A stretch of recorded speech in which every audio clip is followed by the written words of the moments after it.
ہم لوگوں نے، بہت معافی کے ساتھ کہتا ہوں، ہم لوگوں نے دینی خدام کو اپنا خادم سمجھ رکھا ہے. خادم ہے لوگوں کا. کام ہی کیا ہے صاحب؟ مسجدوں کا کام ہے امامت کرنا، کام ہے ان کا. مؤذنی کرنا کام ہے ان کا. تنخواہ نہیں دے رہے ہیں کیا تنخواہ دیتے ہیں آپ لوگ؟ کیا تنخواہ دیتے ہیں آپ لوگ؟ ایک امام، ایک بیچارہ ٹیوشن پڑھانے والا آپ کے بچوں کو پڑھانے کے لیے آتا ہے تو آپ کیا تنخواہ دیں گے اس کو؟ کیا قرآن کی، کیا حدیث کی، کیا دین کی کوئی قیمت لگا سکتے ہیں آپ؟ کس کی مجال ہے کہ قرآن و حدیث کی قیمت لگا سکے؟ لیکن بڑا احسان کر دیا آپ نے. امام کو تنخواہ دے دی تو یہ سمجھ رکھا کہ صاحب تنخواہ دی ہم نے. تنخواہ کبھی غور کیجئے معنی پر. تن کے معنی جسم کے ہیں اور خواہ کے معنی چاہنے کے ہیں.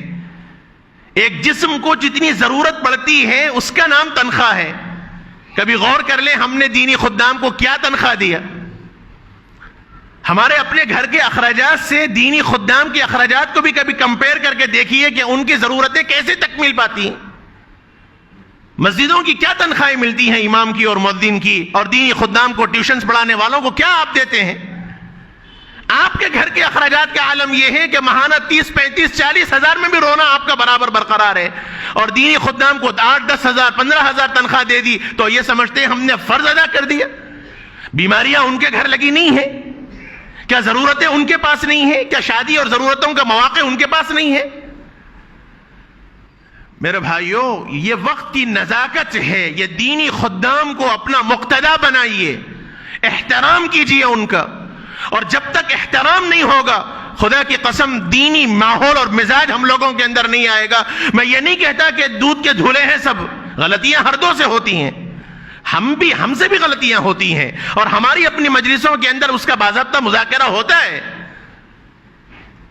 ایک امام صاحب اگر اپنے فرض منصبی میں کوتاہی کرتے ہیں تو کبھی دل بڑا رکھنا چاہیے کہ صاحب ان کی بھی ضرورتیں ہیں. ایک مؤذن سے اگر اس کی ضرورتوں میں تکمیل میں کوئی کوتاہی ہوتی ہے تو یہ سمجھنا چاہیے کہ وہ بھی انسان ہے، اس کے لیے بھی کچھ ضرورتیں ہیں.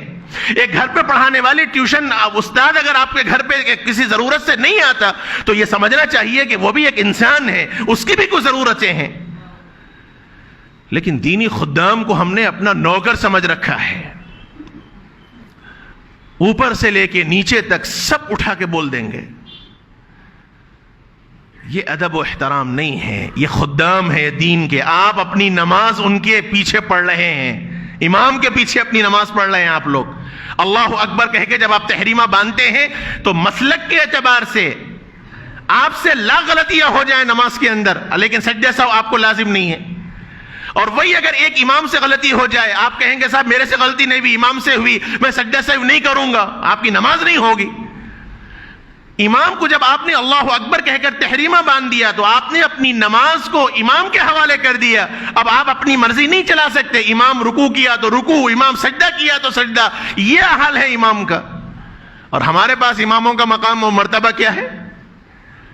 مؤذن اعلان کرتا ہے، آپ کو وقت شروع ہونے کی اطلاع کرتا ہے، وہ آپ کو ندا لگاتا ہے، حی علی الصلاح، آئیے نماز کی طرف، آئیے کامیابی کی طرف. وہ آپ کو آپ کے دنیا کے جھمیلوں سے نکال کر اللہ کے گھر کی دعوت دے رہا ہے. اور ہم نے مؤذن کا کیا مقام و مرتبہ رکھا؟ ایک استاد گھر پر آپ کے بچوں کو پڑھانے آتا ہے تو وہ صرف قرآن نہیں پڑھا رہا ہے، وہ صرف دینی ماحول نہیں فراہم کر رہا ہے، بلکہ وہ آپ کے بچے کو دینی تربیت کر رہا ہے. وہ آپ کے بچوں کو مرتد ہونے سے، وہ آپ کے بچوں کو دین بیزار ہونے سے بچا رہا ہے. اور آپ نے اس کے ساتھ کیا معاملہ کیا؟ یہ تو پوچھنا ہی نہیں چاہیے تھا. آپ اپنی خوشی سے، اپنی حیثیت کے مطابق دیتے. لیکن یہ جو بھاؤ تاؤ کیا جاتا ہے ٹیوشن پڑھانے کے واسطے، کیا لیں گے صاحب، کتنا لیں گے صاحب، بہت زیادہ ہے صاحب، 4 بچے ہیں صاحب، کچھ تو کم کیجئے صاحب. مذاق بنا رکھا ہے دین کا ہم لوگوں نے. اور اس میں بھی سوچیں گے صاحب کون کم لے رہا اس کے پاس بھیجاؤ، چاہے بچے کی تجوید آئے نہ آئے، چاہے وہ ماحول آئے نہ آئے. اور استاد پڑھا کے چلا گیا تو کبھی اتنی توفیق ہم لوگوں کو نہیں ہوتی کہ بیٹھ کر تھوڑا پوچھیں کہ بیٹا آج مول صاحب نے کیا پڑھایا تم سے. ہر آدمی یہاں بیٹھا ہوا ہر آدمی اپنے دل پر ہاتھ رکھ کر سوچ لے، میرا فرض ہے، میں اپنی فرض ادا کر رہا ہوں. میں مذاکرے کے طور پر آپ سے کہہ رہا ہوں، میں کوئی تنقید نہیں کہہ رہا ہوں آپ کے اوپر. میرا فرض ہے وارث رسول ہونے کی حیثیت سے ہم میں کا ہر ساتھی اپنے دل پر ہاتھ رکھ کر یہ سوچے کہ میں اپنے بچے کی تعلیم کے واسطے اور خاص طور پر دینی تعلیم کے واسطے کتنا فکر مند ہوں،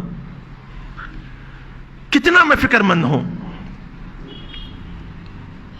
ایک استاذ کو اگر میں نے رکھ دیا تو کبھی میں نے پوچھا استاذ سے کہ حضرت کیا میرا بچہ پڑھ رہا ہے، میرا بچہ کتنا آگے بڑھ رہا ہے؟ کبھی میں نے پوچھا؟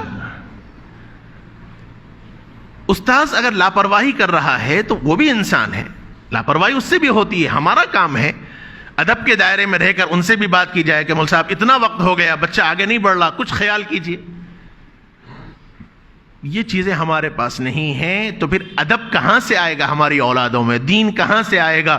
آج بچے بلوغت کی عمروں کو پہنچ رہے ہیں، بلوغت کی عمر کو پہنچ رہے ہیں، بالغ تک ہو جا رہے ہیں بچے، لیکن ان کو غسل کے فرائض نہیں معلوم ہے۔ یہ سچی باتیں میں کہہ رہا ہوں آپ سے، کوئی فرسودہ باتیں نہیں کہہ رہا ہوں۔